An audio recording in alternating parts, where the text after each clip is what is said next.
Hey guys, this is Forshona. I'm making this video guide basically to talk about all the more specific abilities of all the different mobs, where they are, certain mechanics, and typical strategies that we're going to use in this. And I just wanted to kind of put everything here so that during raid, I'm not actually having to show so much explain what the mob does itself, but more so what our assignment or what our strategy is going to be to handle what the mob does.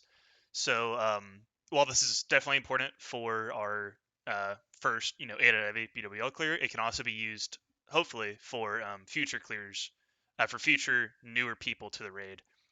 I'm not going to go over anything crazy necessarily, but if you need a refresher or if you haven't seen BWL ever, hopefully this will be a good resource to you.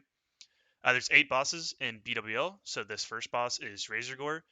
I'm going to pull up my point of view. So here we have, there's 3 ads on the left. You can see Skull X and Square marked. Skull is a mind control mob. You just want to kill that quickly before it casts a mind control.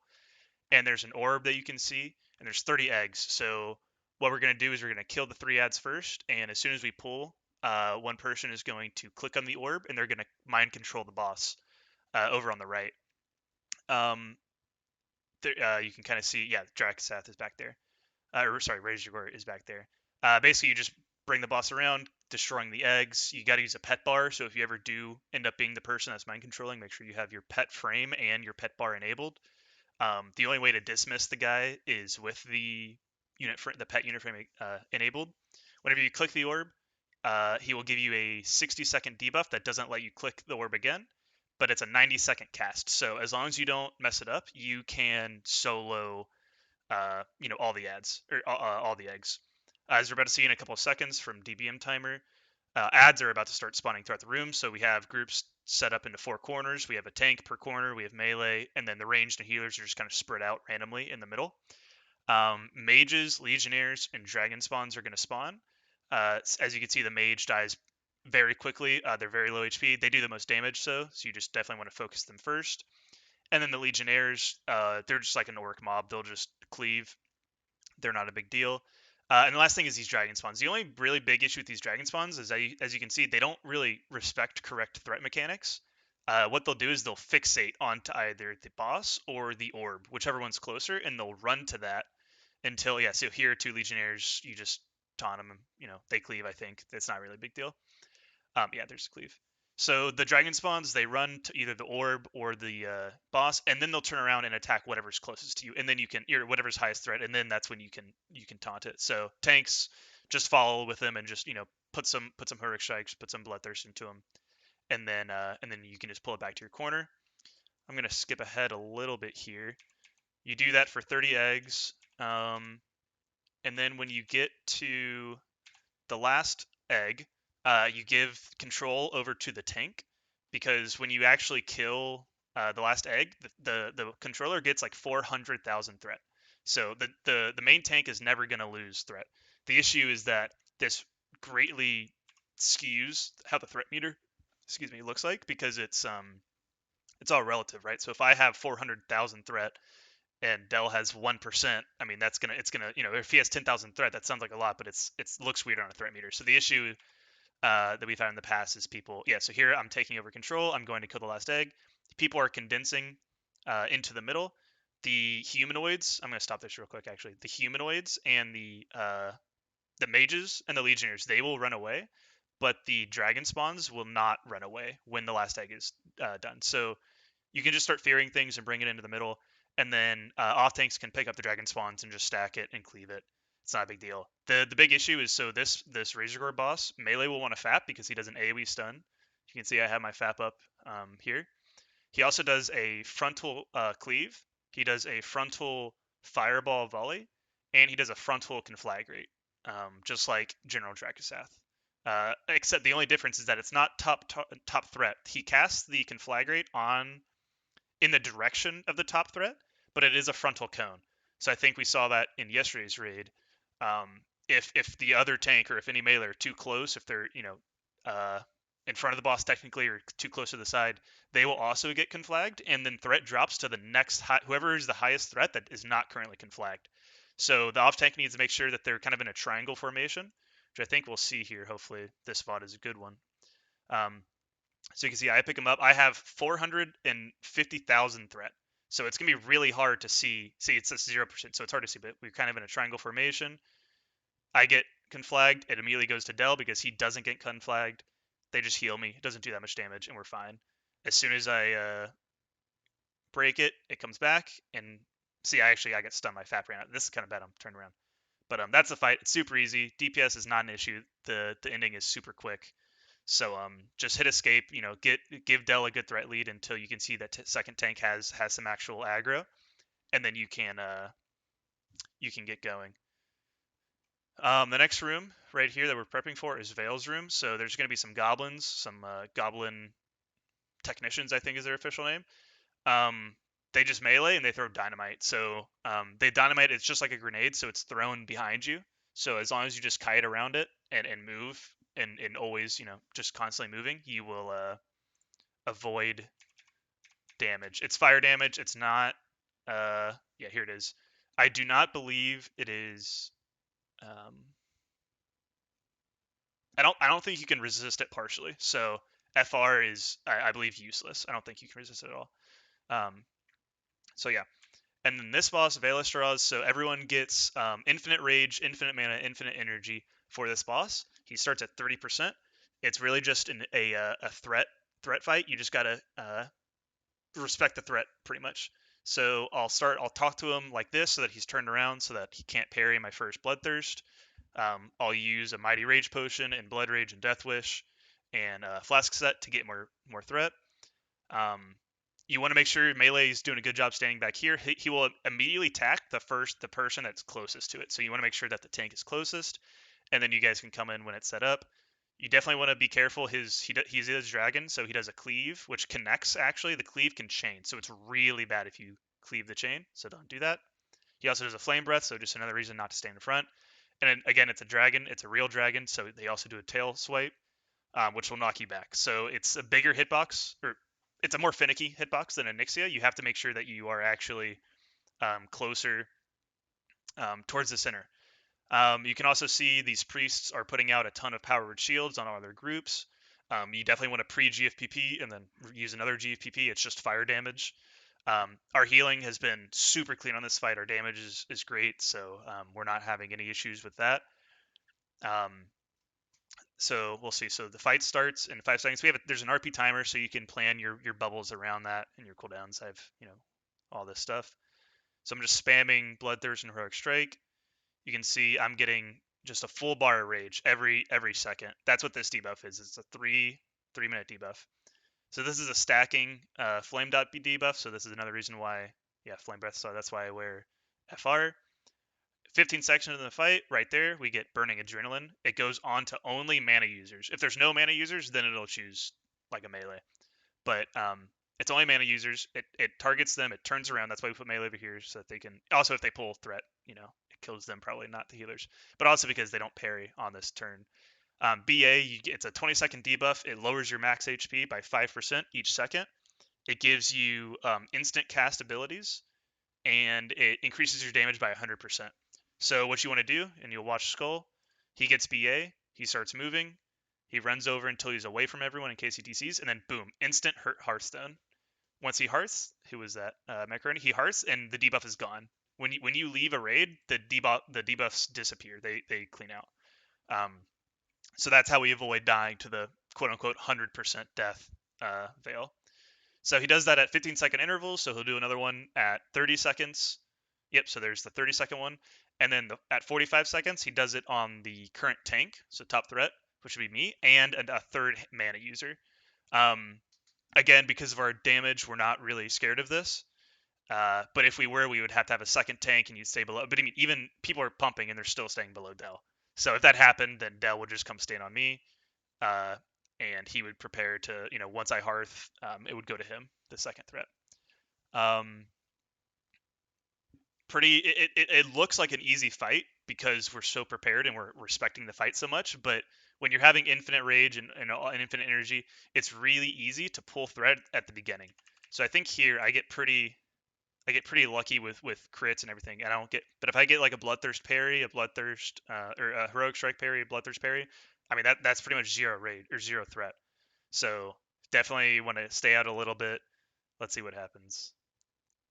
Yeah, so I get yeah. Look, all three. I get a offhand crit, main a Heroic Strike crit, and a Bloodthirst crit all on pull. So I immediately have 6k threat. Um, so yeah, once I establish threat, just stay 10k below, and you probably won't be able to catch up. Warriors just need to be careful with execute. Rogues can vanish so that they don't ever have an issue. Um, yeah, overall, we make the fight look pretty easy, but and it is an easy fight. Everything's really easy once you know about it, essentially. All right, skip ahead. So we go out to summon them. We come back. Third pack or pack right after this is the Death Talon pack. So there's 6 mobs in here. Do I ever go up and actually look at it? Yep. So there's 6 mobs in here. There's gonna be there, but there's 4 different types of mobs. So let me pull this up on the side. Oh, where is it? There we go. So each pack always has a Death Talon captain. This cleaves and it will buff nearby allies. So we just kind of pull this away from the raid. It does some AoE. It's this one right here. It's bigger than everything. You just pull it to the side. It's not that bad. The marks may change, so I don't want to use color marks. There's Seethers. I think X is a Seether. Usually our Seethers will be our first kill target. These will Frenzy, so hunters can shrink, I believe. They also cast a Flame Buffet, which it's just like Firemaw, increases fire damage taken, but this one is dispellable. So Priest and Pallies, just make sure you do that. Second kill target is the Flame Scale, which I believe is square here. It does a fire dot and it has a charge. I believe the charge is the furthest person away. Don't quote me on that. We're not 100% sure, but I believe it is. But it's not a threat drop. He just charges you. It just knocks you back, does a little bit of damage. Overall, it's not really a big issue. And then the Wormkin, Triangle and Diamond back there, they do a Fireball Volley and a Blast Wave. So it's a lot of fire AoE. These we want to spam Hibernate with our Druids. See, they're getting in position. We want to spam Hibernate until they're the only thing left, and then we kill them. And while we're killing them, you're still spamming Hibernate. It's just like the Axe Throwers in ZG. As long as you're chain CCing them, it's interrupting their spell cast. So they won't get a Fireball Volley off, or I think the Nova is instant cast, but the Fireball Volley is a 1.5 second cast. They're not stunnable, they're not kickable, but as long as you hibernate it, that's the interrupt. So if we ever somehow get one in the raid and it starts cleaving, we focus, we swap to the Wormkin immediately. Let's get the pull up. We'll have hunters all distracting shot to pull it away. These druids, if they want, I guess they can lip in case they're afraid of somehow getting aggro from these mobs. But I don't usually that won't be an issue. So here's the pull. We're getting these distracting shot, arcane shots off on these mobs. So here's a Seether. So X is a Seether. I believe Skull is also a Seether. Oh, sorry, actually this is a Flame Scale. So Skull is a Seether. So we're focusing that. See, there's the Frenzy. It gets tranked. Yep. Let's see. Do we get a charge anywhere? Triangle. These Wormkin are staying hibernated, which is good. There's the Flame Buffet. Yep. Or Flame Shock. Sorry, that's a dot. You can just dispel it. We're not seeing any charges yet, which is good. Once all of the Flame Scales and the Seethers are dead, we just go and kill the Captain. It's pulled away because it buffs the other people and we don't want it. Once this is dead, then we go to the Wormkin. You can line of sight the Fireball Volley. The issue, we just don't want to pull the second pack on the left. It's kind of easy if people aren't careful. So see how these druids, they're just spam hibernating the whole time. They don't do anything. Where whatever spell hit gear you have, even if you're a feral, just spell hit chance on your gear self here. So I'm pulling this back. See how that Fireball Volley. Yeah, see, it said interrupted by Sandy Paws because she's hibernating it, and so it's interrupting it. Yep. So that's that. The second pack is the same. Marking it up. This we just pull back again just to line of sight, get it in the same positions. No reason in changing things. I think that FAP was a fat finger. There's no reason to FAP here. So everyone's on Skull. And I mean, these guys do damage, so definitely want to respect him. I mean, we get, oh, there's the charge, see? So it looks like he was furthest away, so he gets charged, but I mean, Dragon, he doesn't take much damage. So just keep your backs to a wall or something so that you don't go flying off the edge. Yeah, see, there's another charge, but I think that was on Saba. I mean, he went down maybe 1k. So, all right, let's skip ahead to Suppression Room. Okay, yeah, so you can fall off the back there. So Suppression Room is a chain wave event. So there's all these whelps. These whelps will respawn. These hatchers and these taskmasters, they do not respawn. I think they respawn after like 20 minutes or so, but not while you're doing it. These whelps will respawn after 10 or 15 seconds. It kind of depends. Biggest thing is these suppression devices. They can be disarmed by rogues. You can disarm trap rogues either in stealth or out of stealth. That does not matter. So if you get broken out of stealth, you can still disarm. Ideally, you're in stealth, so you're not getting hit. Rogues are expected to do 0 damage this entire room. I don't want to see a yellow on the DPS meter at all. You are staying in stealth. You are disarming traps.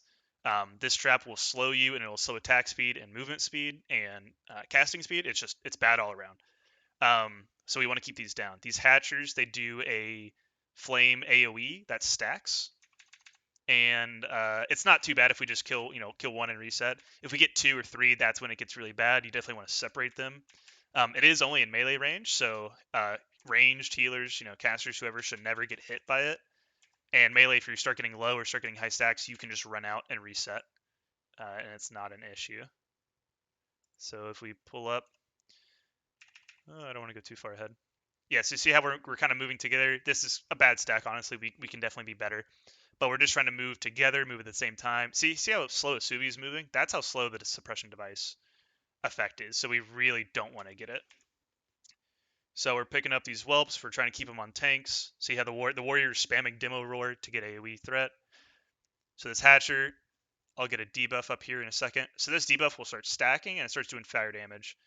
It also does a flame strike, which that is. You can run out of it. Obviously, we're not really because it's not that much damage. That's really the hatcher. The hatcher, make sure rogues, you don't want to get pull. The hunter and the rogues kind of need to work together. So the hunter wants to pull the mobs, the hatchers out of the way of the rogues because that AoE will break a rogue out of stealth. Like I said, stealth isn't required, but it definitely helps because like we want rogues all the way up here, making it super easy for us to clear through. See, I got too close to that trap. It's way bigger than the actual effect is. These taskmasters that we killed right here, they're not that hard. Honestly, they're tauntable. Um, they are not stunnable. I don't believe. I believe you can like sleep. Sorry. What is it? I believe you can sheep them, but they're also kickable. So they're doing this healing circle cast where they'll just heal everyone near them. So you just want to kick that and kill them, and they're pretty easy. There's a couple of reset spots that we can just kind of get in the back of. If you kill everything at the same time, it'll give you a nice break so everyone can drink up and move around the corner. So there's this corner around here. You just want to be careful not to line of sight your healers. You want to kind of move all together. We have a good amount of whelps, so we'll clear these out pretty soon. We're also getting some bad RNG on these traps. And also, yeah, so there is a taskmaster, I can't say the word, um, patrol that goes through the this hallway. So that's just something else to look for. So the rogues that are up ahead should definitely, everyone has assistant raids. The rogues should definitely be um, looking at that and marking them and letting us know like what's ahead. So this is another spot where we can kind of just kill everyone. Everyone gets tight in the corner. You just W key into the corner, drink up as you start pulling more stuff. More hatchers. Oh, sorry, I went too far ahead. So over here, let me go back one more. So this is when we start moving. We're just going along the back wall. So you can even see a rogue in stealth right there on that trap. We're just bringing these with us. We're going into the corner, and then we'll go up to this cubby right here, and we'll drink up there. Yep. So at this point, we have no more taskmasters. It's just more hatchers, more of the same. Another cubby, just getting in the back. It's all about just mana management and just being safe. So at the end of this gauntlet is Broodlord Lasher. He's a boss. So it's kind of shitty that you have to manage all the whelps as they're respawning while also prepping for the boss. So this guy hits really fucking hard. You can see I'm already wearing a shield. I'm popping like dodge consumes. I'm going full mitigation.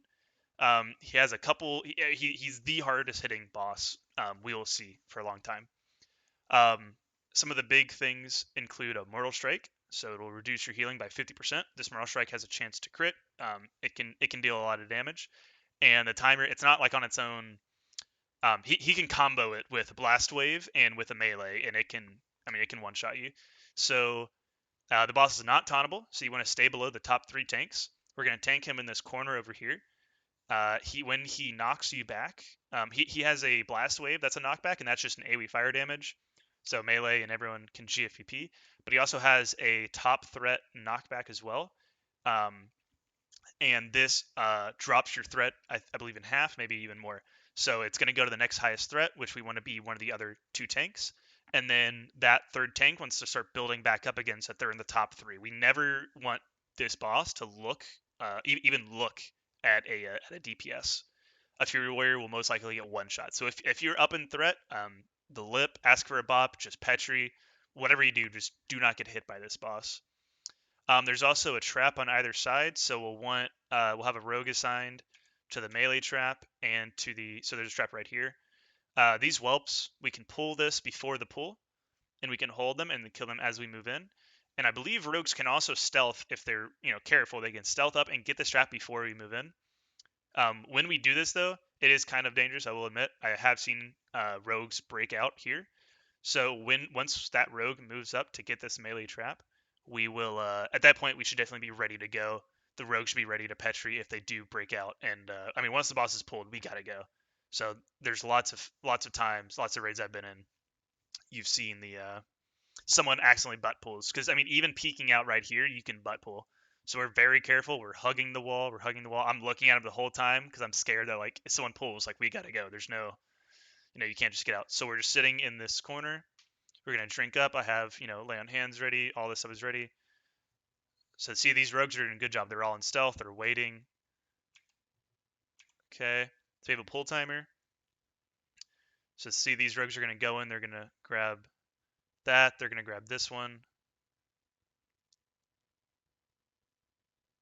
So yeah, so I got hit. So that was bad timing. So really, yeah, Hunter should have gone in. So see all these casters? They're going in the back. They're getting to this point right here on the wall. If I flick my camera again, maybe. Yep, so there's the knockaway. So that drops my threat. See how, yep, so I went down to 2800. So tanks are in kind of a triangle here because he does do a cleave. So we have one tank over here on the right, one tank on the left, one tank in the corner. Melee are over here in the middle. So the Blast Wave does knock you back, but we kind of want this to happen because it's an artificial threat drop. It just gives us tanks more time to get threat. We're in mitigation gear. Our threat is going to be really, really bad. We're in shields. We're shield blocking the whole time. We're not dual wielding. So again, our threat's going to be bad. Range and healers, it looks like they got hit by a suppression, but they're moving over here to the left. They're all taking care of the whelps, keeping them off the healers, keeping off the casters. Once all the whelps are dead, then the melee go on the boss. So really, this many melee shouldn't, these melee shouldn't be here. They should all be on the ads, giving us a good threat lead, clearing up the ads so that they're not on healers. And let's see, we'll see. There's a cleave. So there's a blast wave. It does. It's a good amount of fire damage. Pre-popping a GFPP is very much a requirement. And honestly, being ready to either repop it or, preferably you'd keep it for a lip, but most preferably you would just stay low on threat. So 3 tanks, we're all, doing well on threat. Crash is third here. Dell is tanking right now. Dell gets knocked away. It goes, well, I guess he had such a good threat lead that he was fine. Then I take over on threat. We're doing a bag of marbles rotation. It reduces your chance to hit by 25%. It is amazing on a boss like this. See, so here, look at this. So I get a Mortal Strike hit right there. Let's see how much damage I take. Yeah, so he does a Blast Wave. 3,000 damage Blast Wave on me. And then right after does a Mortal Strike. See, this Powered Shield. So ideally you want a Powered Shield after the Mortal Strike because it reduces healing by 50%, but it doesn't, Powered Shield is an absorb, right? So it's super effective after the Mortal Strike goes out. This was very lucky timed. It worked out clearly, but next time we definitely want to make sure that we're using our shield after the Mortal Strike goes out, and then everyone else is flooding in heals to bring them to full. See these melees, because they got hit with the blast wave, they're taken, they're slowed, their threat is worse, so that gives us a chance to come up. So I'm kind of low here. I just got knocked away. Like Bogle is too high right here. I need to pump some threat here. We got PC right here, being a gamer, making sure this trap stays down because we don't want to get this on the tanks, on the melee or whoever. Keeping the bag of marbles rotation up. And as the fight goes on, we'll slowly lose threat because it's just we can't outgain the threat essentially right now. So you want to be careful that you don't pull at the end. So it is somewhat of a race essentially to kill the boss before we lose so much threat that it starts going on. Yeah, see Bean, he lives here, which is good because he's pretty high. He's not above the top two, but he's close, which is I mean that's what we want we want people playing safe. The boss is almost about to die. We want to make sure that we move away from the gate when he does die. There's a trash pack right here, and we don't want to pull it. So you'll see as soon as he dies, people will kind of spread out. Range go to the left, melee go to the right, and then the gate opens, and we avoid pulling the trash pack. So that's Broodlord so far. 1 second. It's a very healing intensive fight. We have a specific priest assigned to power word shield the tank. After the Mortal Strike, they just save their global cooldown for that. We have healers assigned to each tank, and then also as like a flex tank. If you always have questions, just refer to the sheet, and we'll also give out assignments before each boss. So after the boss is dead, we can come in and clear all these whelps. They stop respawning. The traps stop coming back up. We clear this out so that we have kiting space for these lab packs. So the first pack is really easy. It has 2 of these Blackwing warlocks, and I believe it's 8 to 10 of the technicians. These warlocks, they cast shadow bolts and a portal if they're up long enough. The portal, it'll spawn like demon, like Felguards, but I mean truthfully it takes so long to actually get to the portal, we usually don't see it. But they're definitely kill targets, Skull and X. They're kind of hard to move, so off tanks have to be ready to essentially figure it out. I can't tell people how to play necessarily so much. These these lab techs are going to be tanked by a mage. So here we have Berber Diamond. So he's in a full stam set.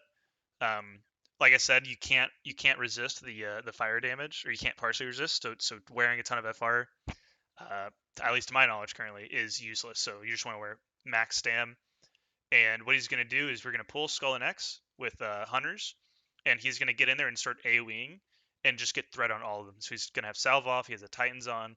He's just running around in a circle, not backtracking because they're throwing the bombs behind you, right, or where you were in a second ago. So we pull Skull off to the right. We pull X off to the right. As soon as we get threat on both of them, he does a Flame Strike, Cone of Cold. He gets aggro on them. He starts going in a circle. See, so they're throwing dynamite. Boom, dynamite's going right there. Right there, it's in a circle, so you just want to make sure you're always moving. This is a really good stack. He kind of gets meleeed. He gets too close there, so if you get too close, they'll melee you. And after they, once he has a good amount of threat, then ranged, like warlocks and mages can start AoEing. Hunters can AoE. Melee want to be on the warlocks first. Preferably you don't go on go in on the technicians. If you're very careful and you have a GFP popped and you're careful, you can kind of poke at them. But if it's getting dicey, just stay out of the way. The damage is not needed. This first pack is way easier. This second pack, so it introduces a Spellbinder. 1 second, I'm gonna get some water. It introduces a Spellbinder, which we have marked Moon, and an Overseer, which is marked Square. So these Spellbinders, they're immune to spells, and what we do is we have a Hunter just kite them through the raid and to the back, and then once they get to the back, they feign death, and by that time, Skull and X, the 2 warlocks, will be dead. These Spellbinders are stunnable and they're kickable. So once the 2 warlocks are dead, all melee and all hunters will just swap and go kill the Spellbinder. They cast like a Polymorph and a Flame Strike, so just have a priest or pally back there dispelling, and what's it called? Just be ready to dispel the melee, dispel the tanks, and kick the different casts that they have. And the Overseer has a cleave, as most mobs do, really. They have a cleave, and they also have a I believe, I want to say they have a knockback. I could be wrong. But another thing is that they have a magic invulnerability. So they'll be highly resistant to 4 of the 5 schools of magic, but there will be 1 that they are like really like non-resistant to. So if it's nature, then hunters, this is your time to serpent sting. Warlocks and mages take out your nature ones. Um, that's why we want the magic people, the casters on it, because they can't do any damage to the spellbinder. This just gets tanked off to the side. It's not super hard hitting. Maybe let's see. So Firemaw, you can also see Firemaw Pat's pretty far up, so you definitely want to be careful about how close you get. We definitely do not want a butt pull on Firemaw. Let's see. All right, so we got hunters, we got tanks. We're already here. We got fire mage or tech mage.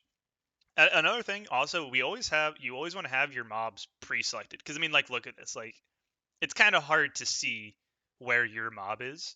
So just a general tip, especially in BWO, always have your target pre-selected, and don't click off of it, because it'll just be a mess trying to pick it up if not. So Moon, I think, actually gets, I don't know what Moon is doing, why it's meleeing us, but I think there was maybe not enough threat on it, so that was an issue. But it looks like the hunter gets some more threat. Maybe they do a multi-shot, distracting, and they get it out. We pull these warlocks out of here. They cast a shadow bolt, so again, not a ton of damage. It's, I mean, yeah, 1400 just general. Square gets pulled over here. See, there's like a wrath, and there's stuff trying to figure out what the damage is.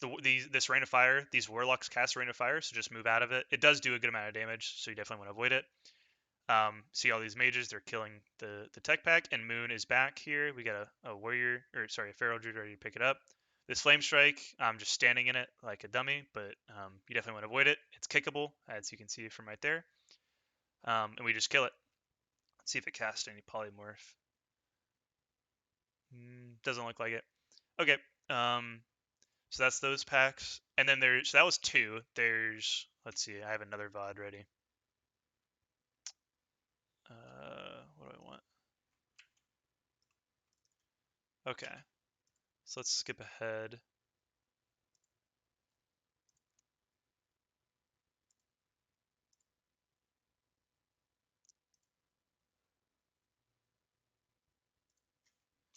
Yep, so this is the last tech pack, and they pull, this is what we were just talking about.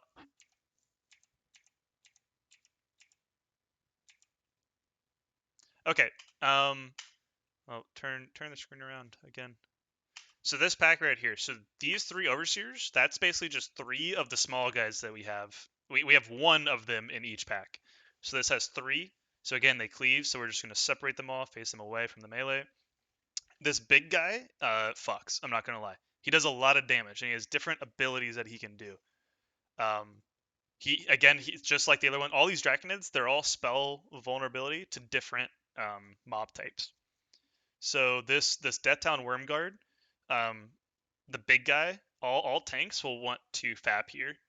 Even the tanks that are picking up these guys, even though these guys don't stun, or not that I believe so, you will want to stun in case you get close to this guy. He does an AoE melee stun, which is a war stomp. Same thing. He has magic immunity, and there's 5 brood powers. So it's of the 5 colored dragonflight. So like red, blue, green, black, and bronze. If it's red, then he'll deal extra fire damage. It's not super noticeable, but it's just extra damage. It's not super hard. This is, red and black are the ones that we want. Black again is also just extra fire damage on the tank. Not noticeable, but it's not crazy. Like it's crazy mechanic. If they're blue, they'll do a thunderclap ability. It just reduces your attack speed and movement speed. It'll have lower threat because you'll be getting thunderclapped, but I don't believe it's dispellable. So again, just a pretty easy one. Just watch your threat. Green is a kind of bad one, so it'll sleep the main target, which I don't believe FAP will remove. So for a green sleep, we'll have an extra tank back here as like a goalie, because these mobs are tauntable. So essentially, if they get slept, it'll go to the second threat, which hopefully is like a ranged or a healer. This goalie just comes up, they fap, they taunt, and they just pull it back until the first person gets unslept. I don't believe the sleep is dispellable. And the worst one is definitely the bronze. So bronze, it'll make the tank start spinning, and the spin, they'll deal damage to everyone close to them. So melee, for these big guys, you always want to max range. It's just like we've talked about on Lucifron and other bosses, and other mobs and stuff. You always want to max range, because melee can still kill a boss if they're spinning, and not get hit by the tank. But you need to be both max range. So you see how see how it, like, it almost, I mean, it kills the druid because he doesn't pick it up. So let's see. I don't know what this ability is. We'll see maybe if something can tell us. Oh, see, so he's spinning right now. This is great. So he's spinning. So his threat's going to be bad because it's a stun. He's not doing any damage to this guy. He's only dealing damage to anyone that's close. So if people, you see even this cat is getting hit by his spin, and it's doing a lot of damage. I mean, that's 500 DPS. I mean, it can crit as well. He kills that cat in a couple hits. Um, so these are very dangerous. Casters, definitely be super careful. If you find the skull the vulnerability of its magic skull, you're going to be dealing increased damage. It's not just base damage. You're going to be dealing, I think, double damage. So warlocks, you can see 5k shadow bolt crits, like we saw in the EU Aussie a couple of days ago. Like if you get a couple crits on a spell bomb, look at all this damage. He is just going through all these melee. So you cannot, and he can't move, right? So you got to be careful. That was a good example. So yeah, just be careful with threat as always, in everything really. There's also another tech pack right here in this corner. Usually you can't pull it if you're not being dumb. I think they pull it anyway, which we will as well, just because it's extra hourglass sand, extra trash. Yeah. So they kind of do a different uh, strat. They kind of just go for it. So I'm not gonna show this Firemaw strat because this is not what we're gonna use. Where is my other VOD?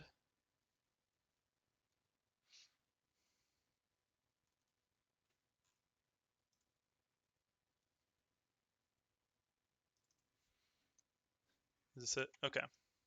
Oh.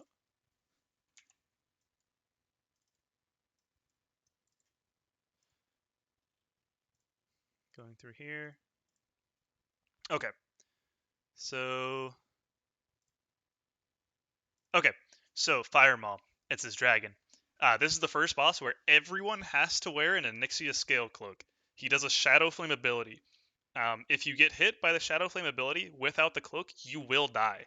You cannot heal through the damage. You need, I'm pretty sure it's like 15,000 damage between the dot and the actual cast. Now, there's a caveat. The Shadow Flame, the Onyxia Scale Cloak, it only makes you immune from the dot of Shadow Flame.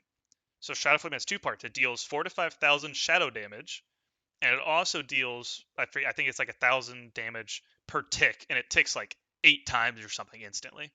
So you can't ignore the initial damage, but you can ignore the dot, and that's what we're trying to be immune of. So as long as you have an NXT Scale Cloak, everyone on, if they have Stam and they have DMT and ZG and Kings and Zanza and Flask and everything, they can handle at least one Shadow Flame, which is what we want to. That's the whole point. We just want to make sure there's nothing that can kill people in one shot. He does a pulsating fire AoE tick, flame buffet on everyone that's in line of sight of him. A key point is in line of sight. So if you're out of line of sight, if you can't actually attack the boss, then he can't see you either, and he can't cast it on you. It does fire damage, and it increases your fire damage taken by 150 per tick. He casts this ability every 3 to 4 seconds, I believe. Let's see. So he casts it right there. I get hit. He casts it again. That's on the pet. So it's every couple seconds. So this debuff itself, let's see if do I ever show it. The debuff itself, it only increases the fire damage you take. So once I get to a point that I have about 6 stacks, and it does stack as well, that's when I actually start to move out of line of sight and I stop taking damage altogether. So this is a big reason why we don't need our healers necessarily to wear FR, because see I have all these debuffs, but I'm not taking any more damage. Okay, so if you ever get too high, you're going to reset it at 8 stacks is what we're currently saying. If that changes, listen to that call, but I'm just explaining what the actual boss is. He does a Shadow Flame, as we just saw right here. So the Shadow Flame, it has a cast time. So healers, it's a 2-second cast time. I want you targeting the boss. You're going to see, I'm going to talk about the wing buff in a second. The Shadow Flame, you know when he's about to take a ton of damage. See, boom, he takes like 5 or 6k damage. So you can time a heal to 2 point, if you have a 2-second heal, cast it half a second after it goes out, and you can time it. Great. You can also power shield off after the Shadow Flame as well is a good strat.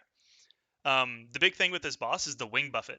So the way Wing Buffet works is it's a frontal cone ability, and it removes anyone in front of the boss.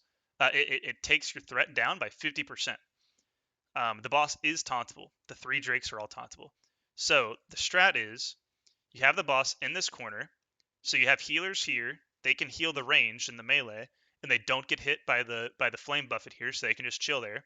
Wing Buffet happens. I'm not pausing this. So these tanks come in. They see the Wing Buffet's about to happen in 3 seconds. They taunt the boss. Right there. Looks like they got to resist maybe. They taunt it pretty late. So they taunt it right here. This Wing Buffet goes on the OTs. So say we have this guy who taunted. He's right here. Rain Ralston, I guess. He taunts. Davy is the main tank. Ralston has 17,000 threat. He taunts. Wing Buffet goes out. Boom. He goes to 9,300 threat. And it immediately goes to Davy. Technically, so it's still taunted, so it's still fixated on him. But as soon as this taunt debuff falls off, he'll turn around back to the main tank, and the main tank will have never lost threat. See, boom, it's back to Davy. And then these off tanks can run back out. They can reset their stacks, and there's not an issue. This guy, I don't know why he's still there. The only issue, what the biggest thing that causes wipes on Firemaw is Wing Buffet taunt resists, or pretty much anything around that. So if this taunt resist fails, or sorry, if this taunt resists and the Wing Buffet tank messes up, and Davy gets flame buffeted, or sorry, wing buffeted, he'll lose half his threat. It'll go to the next person, which I guess is the OT, but it may go to a Fury Warrior, or it may go to a Hunter, or a Mage, or whoever has the highest threat. So that's what you'll see is like you'll see the boss will start coming to the range group, and it's a mess. You do not want that. So this whole time it's a threat fight, right? I mean, everyone, all melee, all range, DPS, anyone, they're going to be in FR. So hopefully their threat's not going to be super high. Biggest thing is just respecting the fight. Do not get hit by the threat. Do not get hit by the Shadow Flame. Do not get hit by the Wing Buffet. Melee, you can come out here to reset your stacks, just line of sight. You can bandage up yourself, help out the healers with whatever you can. See, again, these healers are not getting hit with anything because they're line of sight of the boss. There's also healers over here on the other side, and they are the ones that are healing the tank. So this whole time, and look, you can even see some healers back here, right here. You can see this Benediction. They're healing the OT right here. Again, they're still not getting hit by the Wing Buffet. So healers should never get hit by the Wing Buffet. If the tanks move the boss, or if a melee's out of position, then yeah, maybe a healer needs to peek out a little bit to do it. But these tank healers definitely don't, because you guys, I can't. Let's see if it shows the tank healers ever. See, so what happens here? Let's see. How do all these people die? So Shadow Flame. Oh, he turns around. So why is it on? Let's see. Let's investigate. Oh, what's going on?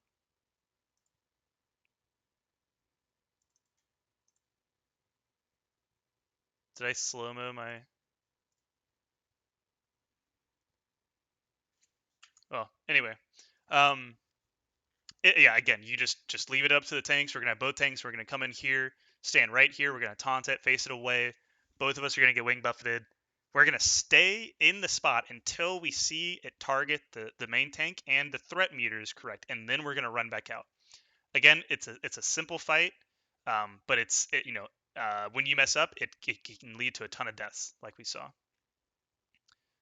I'm not sure what's going on there, so I'm going to go back to the YouTube video.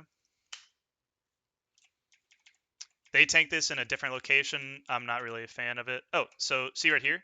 So they're showing where the healers are going to heal. So the Firemaw is going to be right here, facing this way to the right. The healers just line of sight here. They can heal the tank, and they're not in line of sight. See, but if these guys mess up, they're gonna get Shadow Flame, so it's a lot more damage. So again, it's positioning. Just be very, very careful with that. We're gonna skip through this. So we come through the raid, and we see this big ramp on the left here. There's 4 more lab tech packs to go. This is the same thing. There's 1 Overseer, there's 2 Warlocks, and there's a Spellbinder. Here, we're just going to line of sight everything down to the bottom. We're just going to bring it all down, which I think that actually, this other VOD we do. Okay, this is... So up here, we're... let me go back, I guess, to show this pack. So these 3. The small guys will always be the first kill target. Leave the big guy last, so that whoever's tanking it can have the best threat. They'll pull it. Ideally, they separate it all. So there's a Boomkin wanting to, I guess, check for Arcane. So I really don't like this stack. See how much melee damage is going out because of this stack? Like, they're all stunned. There's cleave. There's all this stuff that's going on. Someone died. It's just, yeah. So this cleave, it's not super. I mean, they're taking a good amount of damage. So honestly, we're not going to stack them. We're just going to be careful, spread them out, kill this last. And then over here on the left side is a tech pack. I like how they do it. They bring everything down here. So our hunters, they're going to get their cast off, and they're going to pull everything down in line of sight, so it comes down. Let me go back one more. Because you don't, the issue with these packs is that you can line of sight on these, ramps, just like in Molten Core for like a gnome, right? So these tanks, mages, see how the mage goes in right after the things are picked up and gets them all, and he's kiting them around. He's got his healers. He's got some casters over here that are doing the damage. Overseer is pulled out, Spellbinder. Well, they kite the Overseer, but we'll be kiting the Spellbinder off. We'll be tanking the Overseer over here. Melee are killing the 2 Warlocks. This is perfect execution, besides just the change and then once they want to drop it, they just feign death. As long as you're more than 42 yards away, right? Feign death can't be resisted, so you just pick it up, and yeah, you kill it. So that's 1 pack. There's 2 more. Sorry, there's 3 more. So this was on the left side. Again, pretty easy. Now these last 2 packs, there's 2 Overseers. So instead of 1, there's 2. So, I misspoke. Not Overseers. There's 2 Spellbinders. So you just need an extra hunter or an extra someone pulling it, and another tank just be ready to pick it up. So I actually see. So I go over to like kind of peek. So they're on both of these walls. They start coming down. Looks like Moon and Star are the 2 Spellbinders.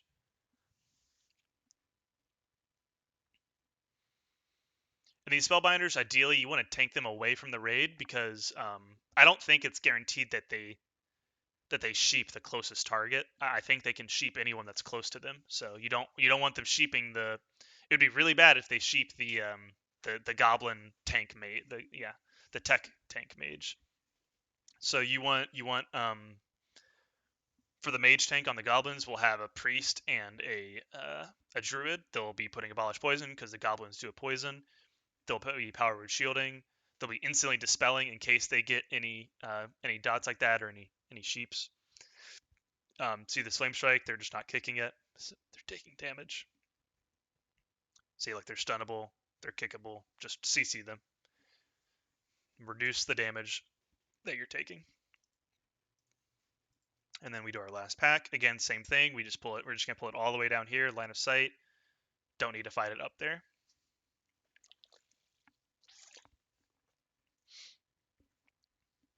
Okay, I think we've seen that. See, this is the portal. I mean, they kill it pretty fast. The portal doesn't necessarily mean that there will be a spawn. They just spawn it and then it goes away once they're dead. But yeah, just kill the warlocks quickly. If it does start, summoning demons, then we can just have warlocks banish and enslave, and pick them up. It's not too bad. But again, our DPS, we kind of can just ignore that mechanic. Yeah, I mean, look, these melee are taking a ton of damage from this flame strike, right? Like they're in double flame strike, so it's serious. Like you can't.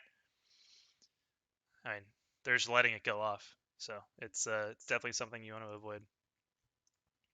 Okay, next thing. So this is the 3 big pack, I think, as I call it in the sheet.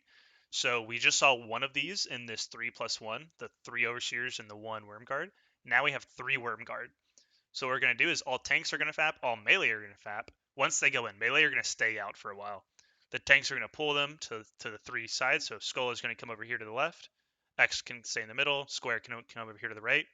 Same thing, they have magic vulnerabilities, and they have the 5 different brood colors. So spinning is always going to be the last, target. Same with green, whichever one is green you want to kill last. You just want to kill the easy ones first and get that out of the way, so that the other mobs can have some good threat on it.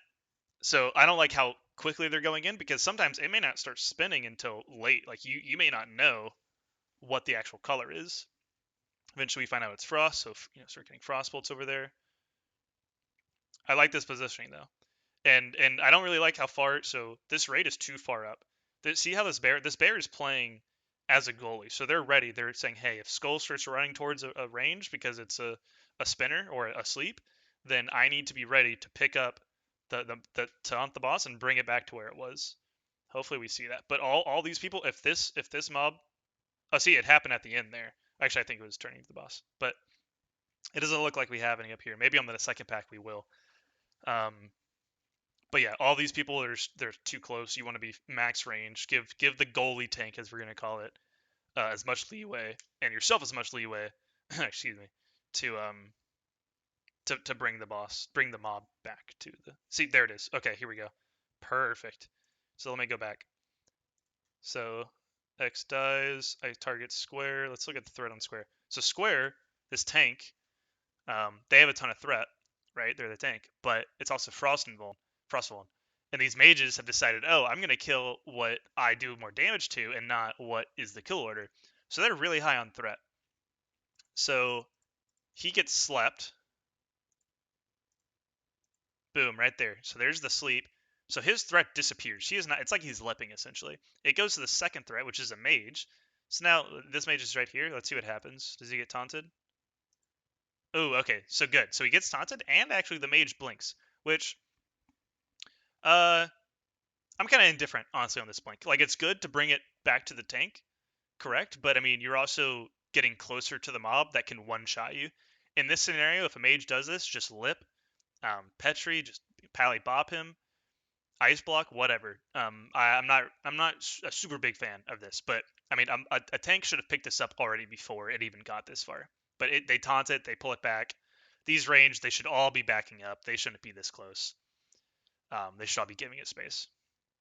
So, but overall, this is a generally clean kill.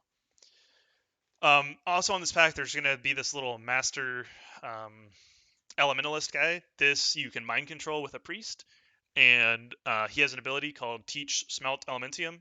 So you can just mind control it, teach it to a couple of the miners in the raid, and then kill him. Sometimes he comes with the 3 big guys. Sometimes he doesn't. It's just kind of, sometimes he's social, sometimes he doesn't. It's not a big issue. He doesn't have a lot of a lot of health, so you can just kill him. He doesn't really do anything.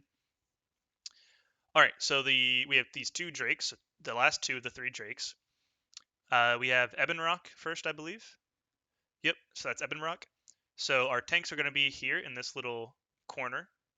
Let me pull up what our plan is for this. So all the drakes, they all have Shadow Flame and they all have Wing Buffet. So the thing that we were talking about taunting, where you taunt for the Wing Buffet cooldown. Once the Wing Buffet goes out, it reduces, it's a frontal cone, reduces the threat by 50%. Ebonroc has that same ability, and Flamegor have that same ability. They also both have Shadow Flame as well. So again, you want to keep these mobs faced away from the raid the entire time. The big thing with Ebonroc, so Firemaw has the Flame Buffet, so doing the the AoE taking damage. Ebonroc has the Shadow of Ebonroc, so it'll be a debuff. It's I believe 8 seconds, and every time Ebonroc melee attacks that target, it'll heal the boss for 25,000 damage. So whenever that debuff goes out, you just taunt. One of the other tanks just taunts the boss. For Ebonroc, we're just gonna ignore the Wing Buffet because we're gonna be constantly taunting anyway. So threat shouldn't really be an issue. Another big thing here is that these bosses, also Firemaw, I'll admit I forgot to mention, they have a Thrash ability. So I like what this tank is doing. They're coming up with the Powered Shield, they're pulling it to the side, and they're making sure they're getting hit by it so that Firemaw can't store charges of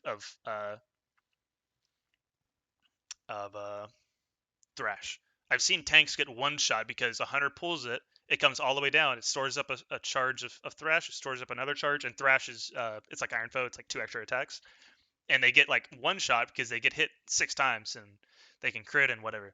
So you just want to make sure you get hit by once or twice with a powered shield. It doesn't do that much damage. Make sure you get hit, then drop down. Boss will come after you. Stand in position. All the range and healers were standing here line of sight, so we can't get breathed on or anything. He gets the debuff immediately, so it makes you purple. And D-beam, I believe, will put a skull on your person. Another tank should taunt it immediately. Yep. So there's the taunt. So now he's attacking this person, and it's not healing the boss. And then DPS can go. Shadow Flame, again, the same ability. So that's the other issue. So all these tanks got hit by the Shadow Flame. You want to spread out a little bit more. Ideally, you're not all getting hit by a Shadow Flame, but that's kind of just a small. So again, there's a taunt, or Skull gets the debuff, so this tank taunts it. We can have a taunt rotation. Wing Buffet will happen, and we're kind of just ignoring it. There's a Shadow Flame. See, so this is on. Hold on. Yeah, see how this boss is healing? Because it's still on this guy, so they're not taunting. Either they get a resist or something. See, like look at this damage that's going out. This guy definitely does. I mean, he hits hard. It's overall it's a very simple fight, but I mean, damage is going out the entire time. Wing Buffet goes out, so it's kind of a free taunt. It goes to the next tank. So again, in this fight, you just kind of want to stay kind of lower on threat. But like I said, that shouldn't be an issue because as soon as he gets the debuff, boom, this guy taunts. Now he has this much threat. As soon as he gets the debuff, another taunt will come out, and then boom, now 3 of them have 35,000 threat. Yeah, so there's a Wing Buffet. Let's see it happen again. Boom, so there's Skull, and then he taunts. And see, he taunts for the Shadow Flame, so you gotta be ready. The Shadow Flame timing may be kind of bad. It may be someone's tanking, and then all of a sudden it's an off tank that takes 5,000 damage because he taunted. So healers got to be on their toes here. So this is just a tank fight, really. Just the tanks all making sure their taunts hit correctly. That's Ebonroc. Oh, look, TFT. That's what's going to drop tomorrow. And for that fight, our tanks were in like a 1, 2, 3, so like in 3 different spots, just like we have for Broodlord. Now for Flamegor, the next boss, we're going to have all our off tanks right here on the side, and the main tank is going to be over here on the other side. So there's going to be whoever's in the middle will just shift over. The reason we do this is because there's no more, you're just taunting the Wing Buffet. There is no Shadow of Ebonroc to taunt. The thing with Flamegor is that he does a Fire Nova. And so he frenzies every 10 seconds or so. It's trankable, but the what's it called? It'll start pulsating fire damage to everyone if it's not tranked. Which I think I want to say we wipe to it in this spot, which will be a perfect sight to see because Flamegor is typically seen as like the easiest boss, and he really is as long as you just hit your tranks. But if you don't do it, then same thing. So it can thrash. He does this, pulls it down. We're all line of sighting. See, boom, there's the frenzy. So we trank it. He gets smaller. He doesn't do his AoE. He still does a Shadow Flame. When the Wing Buffet happens, these tanks are going to taunt just so that the people can do more threat. There's another frenzy, another trank. Super simple fight. Wing Buffet happens. Boom, they taunt it. Trank at the same time. Okay, so this is actually something I would like to talk about. So see how what happens here? He taunts. So let's see. Trank happens, or frenzy happens. So he tranks that. Wing Buffet, which also, by the way, Wing Buffet knocks you back a little bit. So he taunts over here. Do we have a? Is that an AoE taunt? I believe it is. Yeah, so we have an AoE taunt from a bear here. That's who it's on. Nittany. Yeah, so that's why he's not up here. So he gets Wing Buffeted, but the AoE taunt, it's a fixate, right? So he doesn't actually have threat, but he has the boss's attention. So the Wing Buffet goes out, so he has no threat, but it chases him. And so then the position gets really fucked up. So if this happens, see how it's still going on. This AoE taunt is still going on. And now we have a new warrior taunt that's gone out, and he's facing to the right. This is bad. you always want to keep it facing away from the raid. So hopefully she's Shadow Flame. Oh, are we gonna die? Oh, that's what happened. See? And look, I'm wearing a cloak. I have a cloak on. See right here. I have 34. No, I have 5,000 HP. I get Shadow Flamed. I take 4,500 damage. That's with the cloak. Sorry, 4,100 damage with the cloak. I survive, and most people probably will because they'll probably have more than 5,000 health. But this is what happens when the tanks fuck up.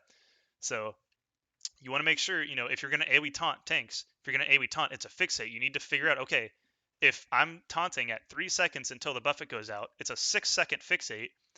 What am I gonna do with those last 3 seconds?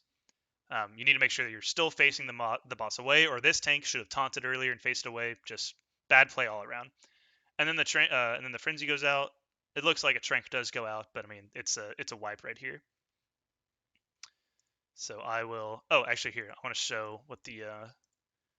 So he's frenzied right now. So boom, he's frenzied. There's no trank out. He starts doing this pulsating fire AoE. So we're gonna pre GFPP here. This is not line of sightable, I don't believe. This is not. You can't max range it. Once it starts going, you can't stop it unless you trank. So again, it's every 10 seconds. So we're hopefully gonna have 4 hunters, 2 groups of 2. That way we can't miss a trank, and it's fine. Let me jump ahead to the actual kill. So this is the actual successful kill. Frenzy, trinket, super simple. Yep. So there's the growl. Ideally, you never want to AoE taunt because ideally you just never get to resist. But see the knockback. He has the taunt up, so it moves. So it's all about boss positioning. If something like that happens, DPS, honestly, people should be ready to Petri. If he turns around and you see, you have a 2-second cast time to click Petri. That should be more than enough for you to react. If that happens, yeah, like I would not blame you for wanting to play safe. Let's see, one more wing buff had happened. See, so like that trank was like a second late, and it still did this much damage. Still did 640 a tick. So you got to be on point, hunters. Just spamming your button, honestly, because strength can't go off until you actually have frenzy up, right? Just spam your trank button if you know it's about to come up. Wing buffet goes out, goes down to the other tank. Boom, easy. Okay. The next pack, again, we have another 3 pool of these large Wormguard Draconids. We pull them out, so skull to the left, X middle, square right. This is kind of a bad pull. Ideally, you have 3 hunters just pulling it to their tanks. So you want to pull this away. I don't know, AFK, I guess. Let's see what's going on. So this guy's stunned. This guy's spinning. So X is going to be really bad threat. If I click on X eventually, he's spinning, so he's not generating any threat. So there's another thing to watch out for. Kill skull. So see, we click on X. See how X has 8,000 threat, whereas skull, when it's about to die, it has like 20,000 threat. So it's like, yeah, it's just watch your threat meter as most things. Okay, we have Chromaggus now. So Chromaggus has this little cage over here that he spawns in. There's a little lever in the back, right here. If you see my mouse in the top right on the minimap, there's a little lever. We're gonna summon. We'll summon the main tank. We right here. See, that's what they're doing. The main tank will run up. They'll click the lever, or we can have a rogue or whoever does it. But you click the lever and then you bring him back, and you run to right here. All ranged DPS and all tank healers and ranged healers are gonna be along this line. The boss is going to be right here, but it's going to be line of sight, so you can't actually see the boss. Let's see if I pan my camera around. The reason we line of sight is because he has breaths. Oh, there we go. Oh, damn it. There we go. See, so there's the lever. That's what the tank or rogue or whoever clicks it. So you see how he clicked it, and then he accepts the summon. The boss comes out. I don't know what the fuck this warrior's doing. We tank it right here. This is great positioning because we can heal the tank, but we're not actually seeing the boss. The reason we do this is because Chromaggus has 5 breath abilities. As we can see, when we pull, we get DBM timers. He casts them on 30-second intervals. So the first breath will be in 30 seconds after the pull. The second breath will be a minute after the pull. At a minute and a half into the pull, he'll do his first breath again. He has 5 breaths, and he can only choose 2 of them. Similar to like the Aussie trash. They have like different abilities. They can only choose so many. of the abilities. So, and it's mostly only the tank should be getting hit by these really. So whenever the breath comes out, I'll just play through. Whenever the breath comes out, everyone else should be line of sighting because it's not just a frontal cone; it's anyone in line of sight. It's also he also has magic vulnerability, so just call that out. And again, there is also a trank rotation for this boss. So first breath cooldown is coming up. This is kind of like similar to Shadow Flame. There's a 2-second cast time, so you can see what it is and you can react to it. So let's see. All right, so he gets corrosive acid, and there's a cast time see on it, so you can see, and then boom, that's when it goes out. Oh, my pet resisted, so that was cool. So corrosive acid is actually pretty bad. So that's green, right? So corrosive acid, it's a nature damage dot, so it deals some damage to you over time, and it also reduces your armor by 4,500 for the 15 seconds that you have it. So the warrior will be putting on their shield during this time to try and mitigate some of that armor loss, and we'll need big heals on the tank during this time. So threat's going to be bad, and we're going to need big heals. We don't, you may need to pop a last stand or something at least the first time when you're not prepared for it. So that's green. We can also get red, which is just an instant 4,000 fire damage. It's not that bad. Blue is a frostburn, so it does about 1,000 frost damage, and it slows the attack speed of anyone in range or anyone that gets seen by it for 15 seconds. So your threat will be bad during this. Ignite Flesh, which is black, is a dot. It takes every 3 seconds. It's about 700 damage. It lasts 1 minute and it stacks. So you're likely going to get, it's gonna stack throughout the fight. So if you get up to, if you have a 5-minute run, you're gonna get 5 stacks. I mean, that's going to be 5 times 700. Was that 3,500 damage every 3 seconds? So that's like 1,000 damage taken or more per second. So you do kind of have a time limit on stuff like this. And the last one is time lapse. So time lapse has actually I don't think I have a time lapse on here. Time lapse, which is bronze. So this stuns everyone for 7 seconds. That's in line of sight, and it halves your HP, and I think it does something with your threat. But the big thing is that when you are stunned, when you're affected by time lapse, it's similar to Asarian with his stun. So while you have this, you cannot get targeted by the boss. So if the main tank, he can't run out of his line of sight, right? So the main tank, if he gets time lapsed, it'll go to the second highest threat. So during time lapse, this may change, so I want to be clear. You want to listen to whatever the raid call is.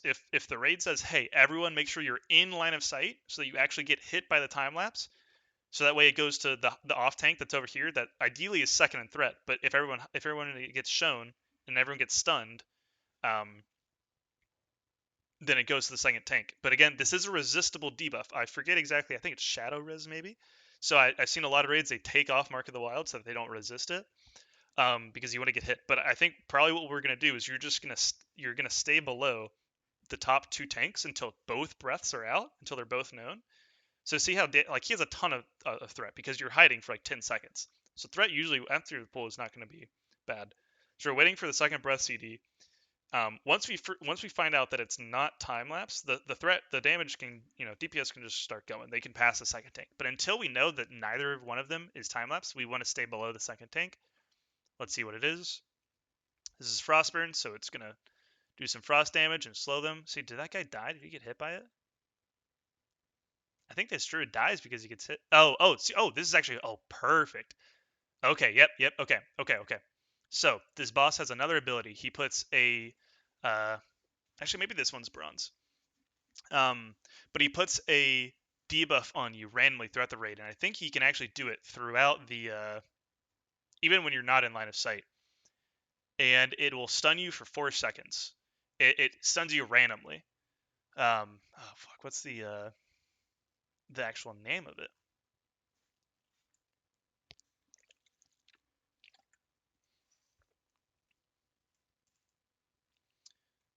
This is a nice little break. Just give me.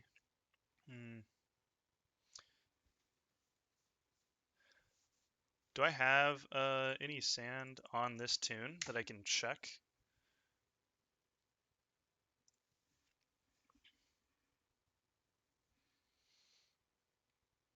You can use Hourglass Sand to remove the stun debuff. Let's see. Brute Affliction Bronze. Okay, sorry. So Time Lapse, I guess, isn't bronze. I guess it's its own color. But this guy, it will give a random. Actually, I think I use the hourglass hand. Yep. Okay. So yeah. See, so I get this. So randomly, I think while I'm actually line of sight, does he do it? So while I'm line of sight, he gives me this debuff. Wait for it. It's not connected to the breath. Boom. So right there, Brute Affliction Bronze on you. 10 minutes long. This debuff, if I ever hover over it, I guess I don't. It will stun me for 4 seconds randomly. I believe it's on. I want to say a 5 or 6 second timer. So you can get chain stunned. You can get stunned for 4 seconds and then get 1 or 2 seconds free and stunned again. The counterplay is this Hourglass Sand. It cures the user of Brute Affliction Bronze. As soon as I use it, it goes away. See, I'm looking at that debuff. Okay. He uses a breath, whatever. I get the bronze debuff just randomly. He does the entire raid. I use my sand. That way I can, I don't have to worry about the stun. The reason, obviously, you don't want to get stunned, but the big issue with this debuff is that it can fuck you right before a breath, and we'll see this Resto Druid dies because of it. So I think it's where are they? Look, there's the stun right there. So it's a little like circle. They get it back to back. So they're stunned right now. They see this Frostburn cast coming out. They can't move. As soon as they're unstunned, they try and move out of the way. Boom, they're already dead. It's too late. So if you don't have sand, or if you're low on sand and you don't want to use it immediately at the beginning of the fight, you need to line of sight earlier. You need to do it, 10 seconds or whatever before the breath actually goes out, so that it doesn't kill you. I'm not sure if you can Petri. If someone wants to try, that would be cool. But I'm not sure if you can Petri the debuff off or if you can Petri in the stun. But that's just a big reason why we use the Hourglass Sand. Another thing, this boss has a lot of abilities. Clearly, he also does debuffs on the raid throughout the entire thing, and he just kind of casts on you. I think I had one early. Yep. So I have like this green debuff. It's a poison. So he does a poison. He does a curse. He does a magic. He does a disease. He does all of them. So you want to make sure you get all the healers. If you're a mage, if you're a druid, we have what? Jesus, we have 8 druids in here. If you're a mage or druid, you want to be decursing. If you're a priest or pally, you want to dispelling. If you're a priest, you want to be curing disease. Bringing restopods for this fight is an amazing idea. And you really don't want to get these stacked up because some of these, they're not huge. Like dealing 250 damage every 5 seconds and healing reflex reduced by 50. Well, I'm not taking much damage, and that's not that much damage. The issue is if you get to all 5 breaths, if you form all 5 parts of Exodia, you turn into a mind-controlled Draconid, and you just start fucking shit up. Like, you will destroy everyone in the raid. I think it also kills you for sure. I think it's like once you get mind controlled, I want to say it's like insta death, essentially once you break out or once the fight's over. So you cannot get that high. If you're getting that close, you need to you need to yell something like, "Hey, yo, 4 is at 4 debuffs. Like, I need dispels now." Or you need a Restopod before that even happens, or maybe Petri. It should clear your debuffs, I think. Like, you just cannot let that happen. So make sure you're being careful with that. Another thing, which I'm going to show the other point of view with, I think, is melee positioning. So right here, so see how all these melee, they're staying back here, and then the pull happens. So he goes, all right, this is the pull. So melee are already going in this cubby. See, I don't know what happens here. Does he not attack it? He has like no threat. This boss is not tunnable, by the way, so definitely just no damage. See how the boss, he has to reposition it right after. The VOD I just showed you was super clean because he doesn't have to reposition it. But if someone pulls like that, it's really annoying. So the tank stands right on this line so that he can get healed over here, but these people can line of sight. These melee are right here. I think this is actually a good example because I think this is the first clear for this guild. So they have first breath timer. They get out really late. They should be getting out way later. See, because like this guy, he gets stunned and he gets a debuff. Now you'll notice actually some of these players back here, they got the debuff as well. And the issue is that they're too close. They're on the right side of this cubby. So if you're on the right side of this cubby, you can actually still attack the guy. See how the boss is kind of shifted over to the left? It's kind of the stars are aligning in the worst way. So if you can still attack the boss, then you're not actually in line of sight. The boss can still see you if you can still see it, right? So what these people need to do is they need to be on the left side of this corner, not the right side. And you also need to be hitting escape, so you're not actually attacking the boss. Another solution, if we just want to be really safe, honestly, is just have all the melee just run out to over here, which the more that I think about it, we may just do. But another thing is just melee. You have to make sure you're line of sighting, and you have to be careful about it. See how all these melee die because they're getting hit by the breath when they're in this little when that goes out. Hold on. See how this green they get hit by this. They all get hit and they all die. Yeah, we can't have that happen. So we may just be having we may not leave it up to choice. We may just have you guys all come over here. Um, but in a similar way, yeah, like these guys, like I don't know, they're decursing all this stuff. But if we do end up doing the Cubby strat, we'll have some healers over here, um, and they will be healing the tanks, or sorry, the DPS, and they'll be decursing and dispelling the DPS. He also has a trank issue, or a trank, a frenzy throughout the fight. I think it's on a 16-second debuff or so, as you can see. Yep, there it is. Again, we're just going to have ideally 2 groups of 2 hunters because tranks can get resisted even if you have max hit. We're just going to trank that as soon as it goes out. At 20%, he has a forced enrage. So he will frenzy, and it is not dispellable. So we're at 24% here. What we want to do is we want to wait until a breath, right after a breath goes out. We want to stabilize. So if it's a green breath, then see the tank dies. He takes so much damage here. The frenzy heat happens. It's not getting. Oh, see, actually that's the 20%. Oh, does he get double frenzied? I think he does. Yeah, so that's the normal frenzy, and then 20% enrage. So he gets doubled. Yeah. So I mean, this damage is. Yeah. So you got to make sure. We definitely want to save shield wall and see he's trying to press it actually.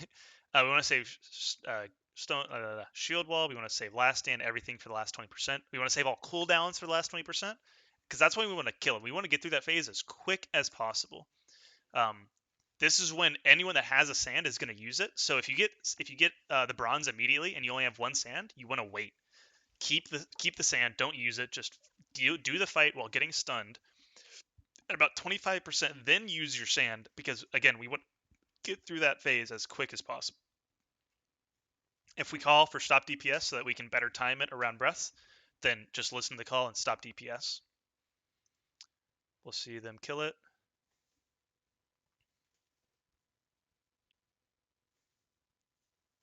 Oh wow, they got Azrael. That's great. Okay.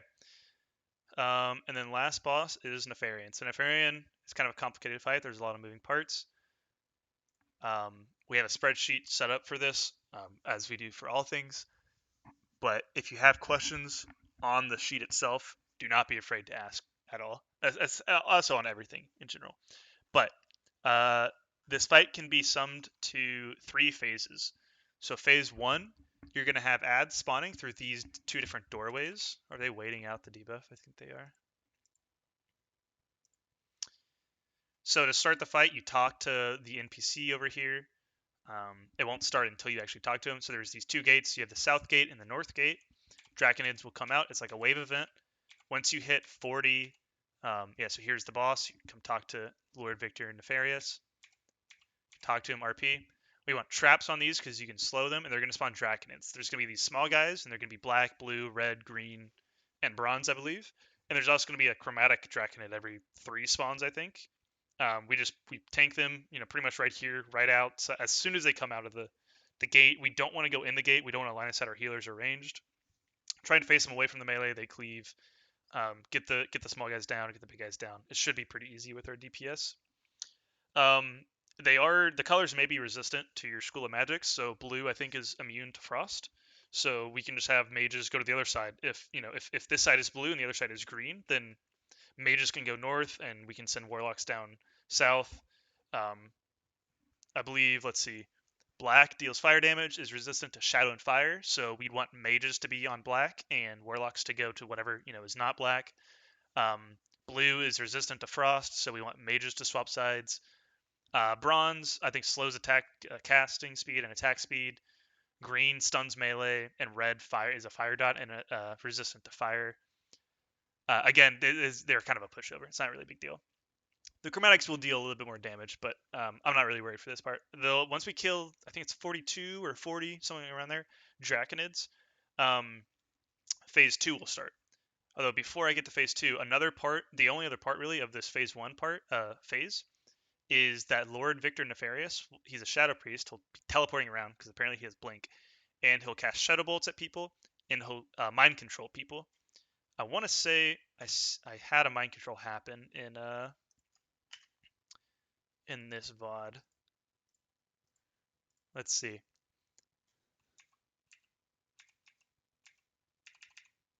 Hold on, I want to see it happen. All right, I'm skipping around too much. All right, I'm just gonna let it play out. So they're gonna spawn from this right side, from this left side, and from this right side. Lord Victor, he's gonna blink around. He's gonna mind control people. So be very careful with your AOE. Just CC the person that gets mind controlled, scatter shot them, hodge them, magic dust them, sheep, fear, whatever. Just do not kill them, and control what they're doing. This is another fight where you want to make sure, you have to make sure that you have your Oni cloak on. So we'll get here. So we're just killing these. I reload here. I don't want us to be in the actual cave like we are here. I want us to be kind of in this doorway. Just so it's easier for line of sight. So I lost my timer here because I reloaded. So we'll see what happens. Yeah, see now it says 40, which is clearly wrong. When it gets to around 5 kills remaining, the landing. See this is the landing. Oh, actually here we go. So this is the mind control right here. So Shadow Command. See someone instantly scatters them. It's charmed. It's not dispellable. Just trap him, fear him. Yeah, CC whatever. And this guy who cast Shadow Bolt. So if you want a GSPP before the fight, you can. It's the odds that you're actually going to get hit by him is so low. When phase 2 starts, so when there's about 5 kills remaining, the transition group, or the landing group, I think as I have it called out, is going to move over. So the main tank is going to come stand over here. The healers are going to come over here. We're going to have a druid and a mage both come because we need to make sure we're decursing the tank. So y'all are going to be ready so that as soon as the boss comes, y'all can pick it up. Everyone else is going to remain and kill all these ads. You have to kill the ads. The ads do not stop spawning until they're all dead. They don't. It's not like Razorgore where they just stop once the boss comes. Anything that spawns, you need to make sure you kill, and then you move over to come over here. So here it is. Here's a Shadow Flame. So boom, that goes on everyone. Look, hearts. This guy did not have an Oni cloak on, and he dies from the Shadow Flame. So it deals a lot of damage to all the raid, but it won't kill you as long as you have an Oni cloak on.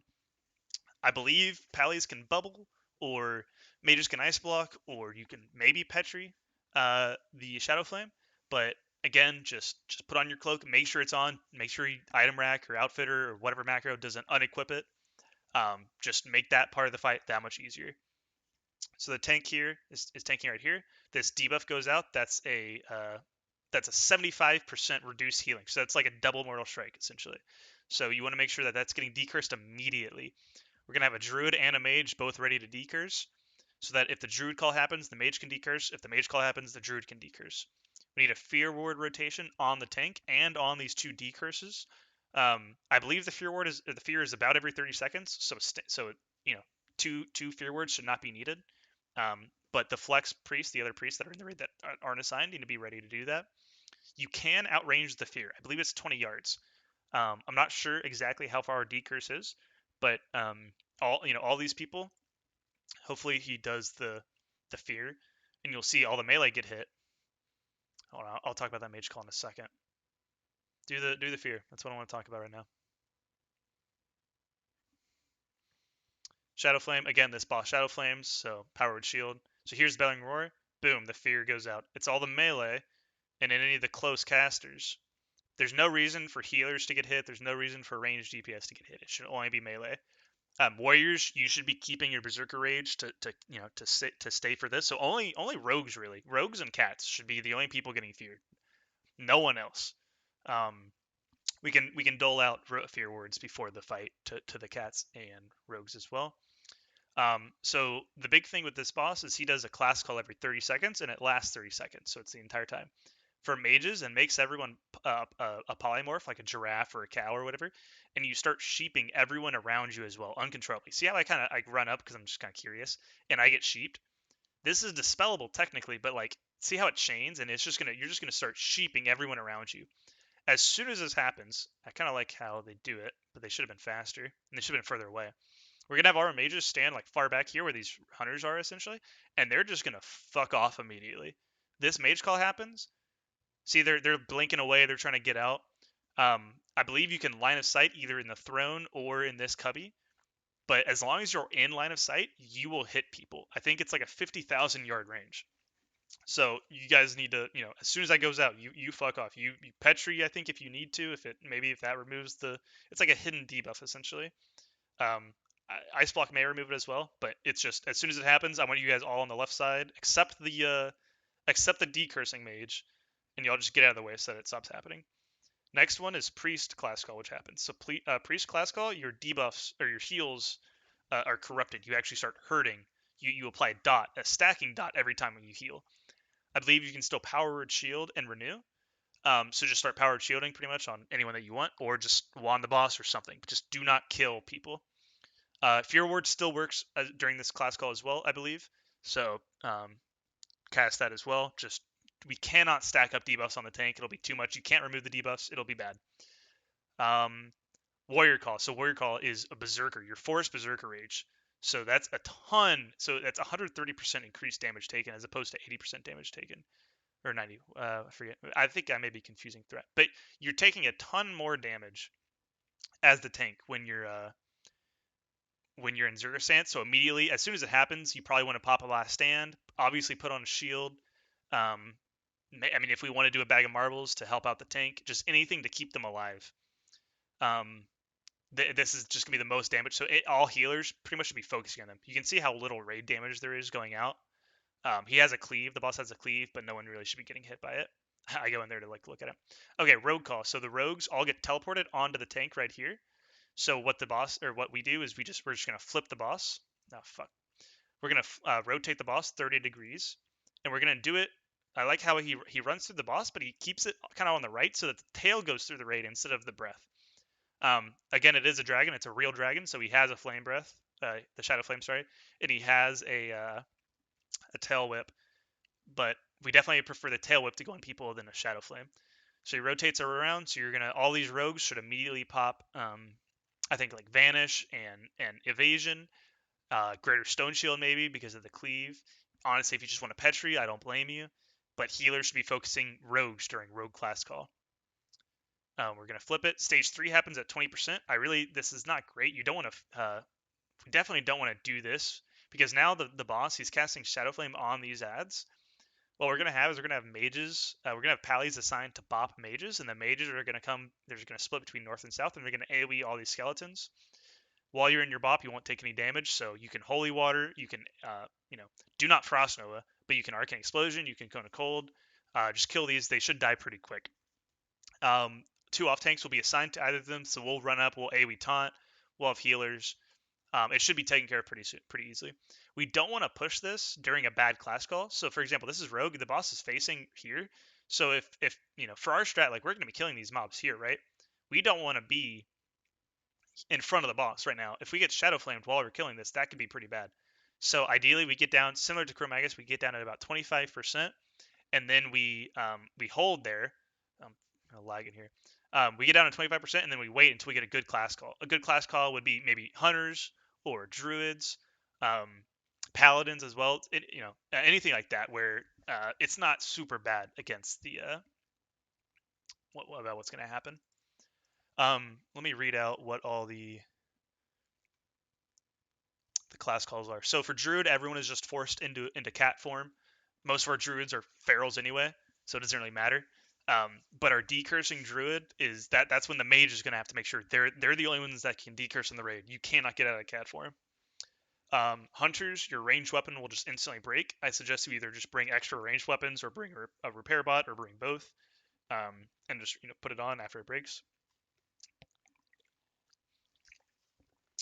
Mages, as I mentioned earlier, you'll start spam sheeping anyone around you. You just need to blink away and get away and line of sight everyone in the raid. Maybe you can ice block, maybe you can Petri, but it's super important you get out. Priests and Pallies need to be ready. During Mage class call, Priests and Pallies need to be spam dispelling the tank as well, because the tank cannot get polyed for even a second. Because if they're polyed, the boss will turn on to another person and whack them.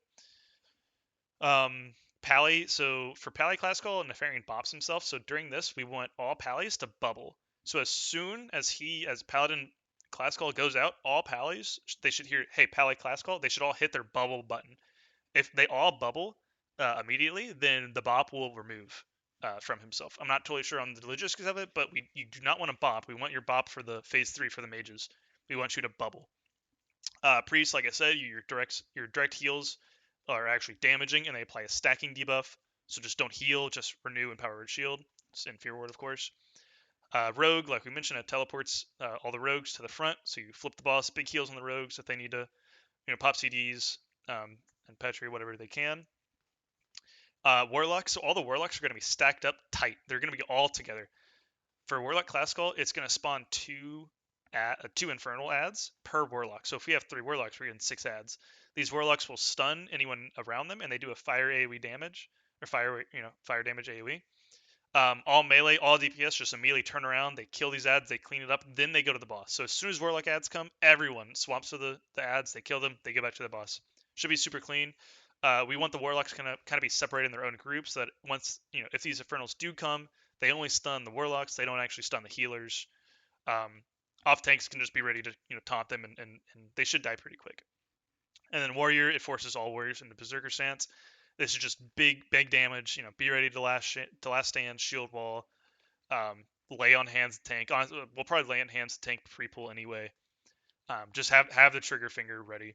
Healers. Phase 3, 20%. All these adds spawn. We kill them. That's BWL. This has been a long video. I'm gonna put in. I'm gonna try and do timestamps. I think I've seen that on YouTube videos where it shows like where the different rooms are or bosses, so that'll explain it. I am not scared of this raid. We can kill this. We could have killed this raid a month ago with no deaths. As long as people follow the assignments and they have done the research and they know what these bosses do and they know what their role is, we will be completely fine. The biggest thing is just people keeping their cool, then them figuring out how to deal with a fuck up. If it's mage call, then we need to figure out, if something gets sheeped, we need to figure out how to deal with that. If Chromaggus, if there's time lapse, we need to make sure that people are staying out and it's going to the second tank. If it's a messed up Firemaw taunt, people just got to be ready to play around it. This raid is not that hard. I think we'll be totally fine. If you have any questions about this guide, feel free to post in the Discord. We have class channels at the bottom. You can post in there if you have suggestions on strats or you have questions on mechanics, or reach out to me, whatever. We should be fine. I'm very confident. All right.